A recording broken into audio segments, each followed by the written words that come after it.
அண்ணா எங்க போறீங்க? போகும்போதே எங்க போறேன்னு கேக்குறான். போற காரியம் எப்படி உருப்படும்? இல்லனா மட்டும் அறுத்து தள்ளிடும். இந்த வாய்க்கு தாண்டா உனக்கு வாய்க்கு அரிசி போட போறேன். என்னண்ணா காலையிலே கடுப்புல இருக்கீங்க? அதெல்லாம் ஒண்ணும் இல்லப்பா, கோழி சந்தைக்கு போறேன். உள்ள கோழி இருக்கா? இல்ல குரங்கு இருக்கு. என்னண்ணா இப்படி பேசுறீங்க? என்ன கோழி சந்தைக்கு கோழி எடுத்துட்டு போவோமா, என்னத்தை எடுத்துட்டு போவோம்? சரி கோவப்படாதீங்கண்ணா. என்ன திடீர்னு கோழியை விக்கிறீங்க? கோழி இல்லப்பா, சேவல். எதுக்குன்னு சேவலை மட்டும் விக்கிறீங்க? என் வீட்டு சொத்தை தின்னுட்டு பக்கத்து வீட்டு கோழியோட சுத்திட்டு இருக்கானுவா. பக்கத்து வீட்டு கோழி தாண்டா கொழுக்கு மொழுக்குன்னு இருக்கு. அது போந்தா கோழிடா, போக்கத்த பையல. சரிண்ணா, சேவலெல்லாம் வித்துட்டீங்கன்னா அப்புறம் உங்க கோழிக்கு என்ன பண்ணுவீங்க? அதெல்லாம் பக்கத்து வீட்டுல சேவல் இருக்குப்பா.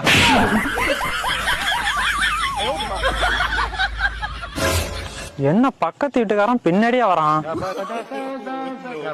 நீ எங்கப்பா போற? எங்க வீட்டு சேவலும் பக்கத்து வீட்டு கோழியோட சுத்துதுங்க, அதான் விற்க போறேன்.